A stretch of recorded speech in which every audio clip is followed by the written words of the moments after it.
ये बेईमान आदमी है। और इसके इस बयान पे तो आप बोल रहे हैं, उन बयानों पे भी बोल रहे हैं। 6 दिन हो गए सख्त गर्मी में, इस सख्त हबस के मौसम में लब्बैक या रसूलल्लाह के नारे लगा रहे हैं, उनसे बात करने के लिए भी तैयार नहीं।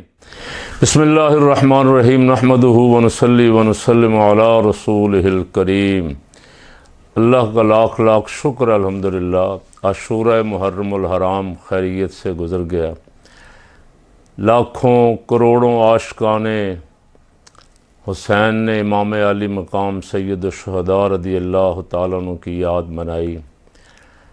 बहुत सारी मसाजिद में प्रोग्राम हुए, कुछ लोगों ने जुलूस निकाले और बहुत सारों ने पानी की सबीलें, दूध की सबीलें, लंगर तकसीम किया। हर तरफ जिधर देखो एक शुहदा की यादों की बहार नज़र आ रही थी, जो ये पैगाम दे रही थी कि ये उम्मत जो है ये करबला के शहीदों के नक्शे कदम पे चलने वाली उम्मत है। ये किसी जालिम को, किसी जाबिर को, किसी यजीद को, किसी फ़िरौन को, किसी शिमर मलून को किसी सूरत भी कबूल नहीं करेगी। अब बस एक ज़रूरत है जिस बात की तरफ ज़्यादा तवज्जो देने की है कि इमाम हुसैन रज़ी अल्लाह तआला अन्हु जुल्म के ख़िलाफ़ मैदान में निकले, बच्चों को, बच्चियों को साथ लेकर निकले और करबला तक गए, वहाँ कुर्बानियाँ पेश की। आज जब तक हम जुल्म के ख़िलाफ़ निकलेंगे नहीं, ये जालिम हमारे सरों पे मुसल्लत रहेगा। 6 दिन हो गए तहरीक लब्बैक पाकिस्तान फैज़ाबाद में धरना दे के बैठी हुई है। हुक्मरान इतने बेहिस हो गए हैं, इतने बेशर्म हो गए हैं कि उनको ज़र्रा बराबर ख़्याल नहीं कि ये जायज़ मुतालबात लेके आए हैं। इनको तो जायज़ मुतालबात जब इन्होंने पेश किए थे, जिस दिन निकलने का इरादा किया था, उसी दिन घर आके चाहिए था कि मुज़ाकरात करके कहते कि हम भी आपके इन मुतालबात के साथ हैं और जो हो सकता है हमसे पूरी कोशिश करते। लेकिन नहीं, बेहिसी है और पता नहीं लग रहा उनको कि हुकूमत कहाँ है। हुकूमत इतनी बौखलाई हुई है कि हुक्मरानों को ख़ुद पता नहीं लग रहा कि हुकूमत कौन कर रहा है, हम क्या कर रहे हैं, हो क्या रहा है, अदालतों में क्या हो रहा है। अदालतों में काजी साहब को बिठाया हुआ, काजी साहब पूरा ज़ोर लगा रहे हैं किसी ना किसी तरह सहूलतकारी करते आ रहे हैं। ये जाली इलेक्शन काजी साहब की सरपरस्ती में हुआ है। एक पार्टी से बल्ले का निशान छीना, दूसरी पार्टियों के साथ खुल्लम खुल्ला धांधली की। अब बहुत सारे तज्जिए, बहुत सारे तबसरे और बहुत सारे सर्वे बता रहे थे कि कौन कौन सी जमात कितनी सीटें लेगी, लेकिन ऐसी धांधली की, ऐसी चक्करबाजी की 47 वाली कि जीती हुई सीटें, साद रज़वी की जीती हुई सीट फारिग कर दी। कराची में लब्बैक की सीटें फारिग करके अपने चमचों कड़छों को जितवा दिया। ऐसे ही लाहौर में, पिंडी में और तकरीबन पंजाब के तमाम बड़े शहरों में हर जगह पीटीआई ने सफाया कर दिया था नून लीग का। नून लीग को मुंह छुपाने की जगह नहीं मिल रही थी।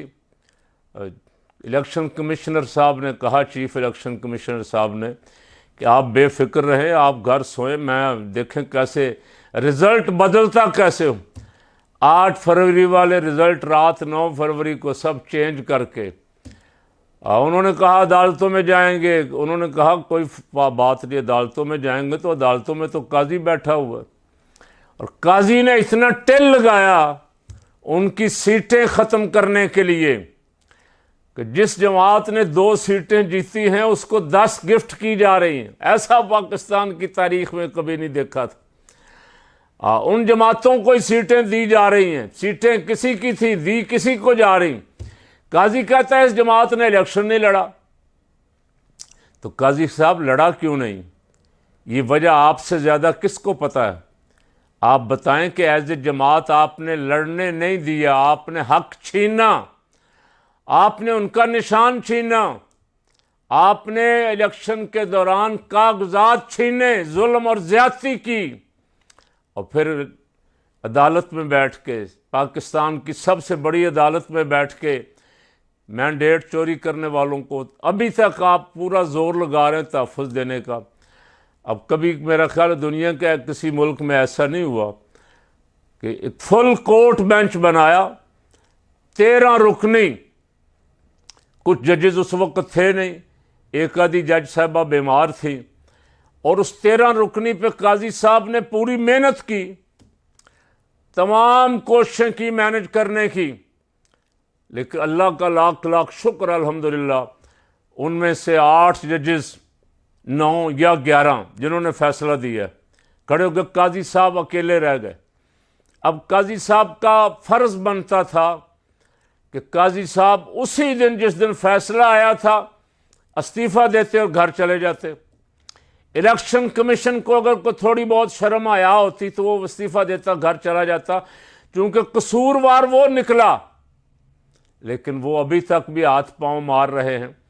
एक तो हुकूमत में बैठे हुए, 47 पे आए हुए, जालसाजी के ज़रिए आए हुए, बल्कि बिठाए हुए। और जिस दिन बिठाने वालों ने एक किक मारी, वो पता नहीं लगेगा कहाँ बाजियाँ खाते हुए जाते हैं। ये अभी तक तो तड़ियाँ लगा रहे हैं, सुप्रीम कोर्ट की बात भी नहीं मानेंगे, हम असम्बली का इजलास बुला के सुप्रीम कोर्ट के फैसलों को नेस्तो नाबूद कर, ये कर देंगे, वो कर देंगे। सारी तमाम तर तवानाइयाँ सुप्रीम कोर्ट की हुक्म अदूली पे अभी तक लगी हुई हैं। किसी एक हुक्मरानों में से बंदे के पुत्र ने नहीं कहा कि हम अदलिया का इतना बड़ा फैसला आया उसके सामने सरे तस्लीम खम करके पूरे मुल्क के अवाम के लिए भी एक मिसाल कायम करेंगे कि हम अपनी अदालतों के अहकामात मानने वाले, जाली फैसलों पे खुशियां मनाने वाले, लड्डू खाने वाले। जब असली फैसले आते हैं तो उस वक्त ऐसे होता है जैसे इन्हें कोई सांप सूंघ गया। बहरहाल मैं बात तो कर रहा था तहरीक लब्बैक की कि हुक्मरानों को चाहिए था उनके साथ बैठते, उनके साथ फौरी मामला तय करके कहते हैं कि ये तो हमारे भी मुतालबात है, हम मुसलमान हैं, हजूर के नाम लेवा है और आशूरा के दिन है, नाम सैयद शुहदा इमाम हुसैन का ले रहे हैं, यजीद की मजम्मत कर रहे हैं और काम सारे यजीद वाले कर रहे हैं, जुल्म रवा रखा हुआ है, नाइंसाफ़ी कर रहे हैं, मजलूमों का हक छीन रहे हैं और बात करने को भी तैयार नहीं हैं। जो लब्बैक या अक्सा और लब्बैक या रसूलुल्लाह के नारे लगा रहे हैं उनसे बात करने के लिए भी तैयार नहीं। और 6 दिन हो गए सख्त गर्मी में, इस सख्त मुहब्बस के मौसम में कारकुनान वहाँ बैठे हुए हैं और उनका कहना है कि हम मुतालबात मनवा के उठेंगे। साद रज़वी साहब बकौल उन लोगों के जो वहाँ मौजूद हैं, जो हमें ख़बरें देते रहते हैं, वो कहते हैं दिन में 3-3 बार खिताब करके कारकुनों के जज्बात बढ़ा रहे हैं और उनको हौसला दे रहे हैं और बता रहे हैं तागूती कुव्वतों को कि हम गज़ा के मुजाहिदीन के लिए बैठे हुए हैं। किसी एक वज़ीर ख्वाजा आसफ़, जब ज़रा को कोई फ़ैसला आता है ना अदालत का तो उसको खारिश होती, अता तारड़, और उसको भी खुरक होती, वो खारिश उनकी पूरी कौम देखती है टीवी पे, कैसे कैसे उछलते कूदते। लेकिन मजाल है कि वो गज़ा के मुजाहिदीन के लिए कोई एक लफ्ज़ भी कहें। पाकिस्तानी कौम को इन गद्दारों को पहचान लेना चाहिए जिनको हमारे सरों पर मुसल्लत किया हुआ। बहुत सारे एंकर मैं अक्सर जब कभी सुनता था तो मिर्ज़ा जेलमी की बड़ी तारीफ़ें करते थे। अब वो एंकर मिर्ज़ा जेलमी के ख़िलाफ़ बोल रहे हैं। मैं उन एंकरों से सवाल करता हूँ कि आज उसने इमरान खान के ख़िलाफ़ बयान दिया, बड़ा काबिल मज़म्मत बयान दिया, बड़ी बेशर्मी और डटाई का मुजाहरा किया है कि अगर इमरान जेल से बाहर आ गया और ज़िंदा रहा तो पाकिस्तान में इस्तेहकाम नहीं आएगा, जिसका माना यह है कि इसको कहीं से फीड किया गया है, इसको पंप मारा गया है कि हम इसको छोड़ेंगे नहीं, बाहर नहीं आने देंगे। तुम इसके खिलाफ जितना बोल सकते हो बोलो, बल्कि भौंको। ये शर्मनाक क्लिप उसने मिर्ज़े जहन्नमी ने भरा और वो एंकर जो कहते थे बड़ा पढ़ा लिखा आदमी, उसकी बातें हमें बड़ा मुतासर करती, अब वो रात के उसके खिलाफ बोल रहे हैं। तो मेरा उन एंकरों से भी सवाल है कि साहब ये नबियों के ख़िलाफ़ बोलता रहा, ये सहाबा के ख़िलाफ़ बोलता रहा, ये अहले बैत के ख़िलाफ़ बकवास करता रहा, ये सारे वलियों के जिनकी विलायत पे उम्मत का इत्तिफाक और इजमा है, ये उन वलियों के ख़िलाफ़ बोलता रहा। तुम्हारी ज़ुबान को तौफीक नहीं हुई कि तुम दो लफ्ज़ भी इसकी मजम्मत में कहो, बल्कि तुम इसकी वाह वाह करते रहे। और अब जब वो तुम्हारे ममदू लीडर खान के खिलाफ बोला है, तो अब आप रात का चीख रहे हैं। को अपनी अदाओं पे भी ज़रा गौर फरमाएं। ऐसे बेहुदा आदमी जब बकवास करते हैं अहले बैत के खिलाफ, सहाबा के खिलाफ, नबियों के खिलाफ, तो ये समझ जाया करें कि ये किसी के छोड़े हुए कुत्ते हैं। ये भौंकने वाले कुत्ते, इनके पीछे, इनके गले में किसी ने रस्सी डाल के रस्सी दराज की हुई है कि भौंको। यानी कोई आम आदमी कोई जाकर कोई वाइज बोले उसके खिलाफ पर्चा हो जाता है फ़ौरन। मिर्ज़े के खिलाफ पर्चा हुआ भी, उसको पूछा ही नहीं किसी ने। पीर अफजल कादरी साहब रहमतुल्लाह अलैह, अल्लाह उनको गरीक़ रहमत फरमाए, उन्होंने बहुत मुतालबात किए, बहुत आवाज़ उठाई कि ये बेईमान है, ये उम्मत में इंतशार पैदा करना चाहता है, ये फसाद करवाना चाहता है, ये सहाबा किराम रिदवानुल्लाह अलैहिम अजमईन और औलिया अल्लाह के ख़िलाफ़, अहले बैत के ख़िलाफ़ बोल रहा है, इसको लगाम डालो। किसी ने नहीं सुना। और ये एंकर सारे उस वक्त उसके साथ थे। मुझे अफसोस है उन एंकरों पे, मैं सुनता हूँ जिनको, उन पे अफसोस है कि वो बग़ैर सोचे समझे हर ऐसे शख्स के साथ हो जाते हैं जो बेअदबी करता है, हर ऐसे शख्स की तारीफ़ें करने लग जाते हैं जो औलिया अल्लाह को, सहाबा किराम को और अंबिया तक को भौंकता है, जिसकी ज़ुबान से ना खुदा बचा ना मुस्तफ़ा बचे सल्लल्लाहु अलैहि वसल्लम। और किसी की भी इज़्ज़त नामूस उसके लिए कोई हैसियत नहीं रखती, ज़ुबान शैतान की तरह चलती।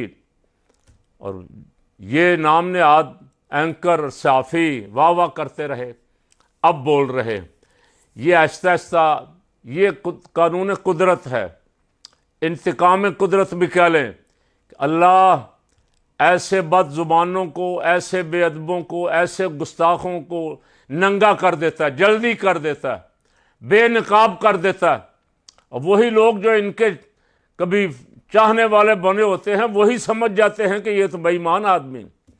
अब उनको समझ आ गई कि ये बेईमान आदमी है, और इसके इस बयान पे तो आप बोल रहे हैं, उन बयानों पे भी बोल रहे हैं जिनमें ये भौंका है नबियों वलियों को, सहाबा किराम और अहले बैत को, उन बयानों पे भी बोल रहे हैं। अपना ईमान बचाएं, अपनी गैरत ईमानी का मुजाहरा भी करें। आप इस बयान पे बोल रहे हैं, जाहिर है कि आप किसी को पसंद करते हैं, जिसको आप पसंद करते हैं, जिसके आप तरफदार हैं, उसके ख़िलाफ़ बोला है, आपको तकलीफ़ हुई, आपको गुस्सा आया। अब आपको इसकी असलियत का अगर पता चल गया है तो अब इस पर बोलें ज़रूर। और उम्मत को ऐसे फितनों से बचाने के लिए, ऐसे फितने हर दौर में आए, मिर्ज़ा कादियानी आया, मुसलमा कज़ाब हजूर के ज़माने में सल्लल्लाहु अलैहि वसल्लम, हजूर सल्लल्लाहु अलैहि वसल्लम के ज़माना मुबारक में उसने दावा नबूवत कर दिया। और सैयदना सिद्दीक़ अकबर रज़ियल्लाहु ताला अन्हु के ज़माने से सहाबा किराम ने मार मार के उसका बुरकस निकाल दिया और जहन्नम रसीद कर दिया, उसको भी, उसकी फ़ौजों को भी। हजूर के ख़िलाफ़ भौंकने वाले से कोई रू रियायत नहीं की गई। तो मैं अपने इन तमाम साफ़ी दोस्तों से, भाइयों से, इन बुज़ुर्गों से जो भी बोल रहे हैं, इनसे कहता हूँ कि अब आपने एक एक क्लिप भरा है उसका इमरान खान की मुखालफत की वजह से कि वो इमरान खान के ख़िलाफ़ बोल रहा है। तो अपने ईमान के लिए एक एक क्लिप अंबिया किराम, सहाबा किराम, अहले बैत और औलिया अल्लाह के लिए भी भर दें, ताकि कुछ ना कुछ ईमान को भी जरा मिले और आपका हक़ नमक भी अदा हो जाए। जिसका आप कलमा पढ़ते हैं, जिसका नाम लेते हैं, उसके ख़िलाफ़ जो मर्ज़ी भौंकता रहे, उस पर आपकी गैरत जागनी चाहिए, उस पर आपको गुस्सा आना चाहिए, उस पर आपको बोलना चाहिए, मुतालबात करने चाहिए। अल्लाह ताला उम्मत को फितनों से बचाए, ऐसे बदजुबानों से जो पाकिस्तान में स्पेशल जिनकी डोरियां बाहर से हिलती हैं, जिनको पाकिस्तान में बाकायदा इस काम के लिए छोड़ा गया है, उनकी सरकारी हिफाजत की जाती है, गार्ड मुहैया किए जाते हैं या कहीं छुपाए हुए हैं, वो बोलें कोई कानून हरकत में नहीं आता। कानून को हरकत में आना चाहिए, अदालतों को हरकत में आना चाहिए। अल्लाह ताला पाकिस्तान की हिफाजत फरमाए और हमें शहदाए करबला रिदवानुल्लाह अलैहिम अजमईन और उनके पेशरो जितने गाजी मुजाहिद और शहीद थे उनके नक्शे कदम पे चलने की तौफीक अता फरमाए।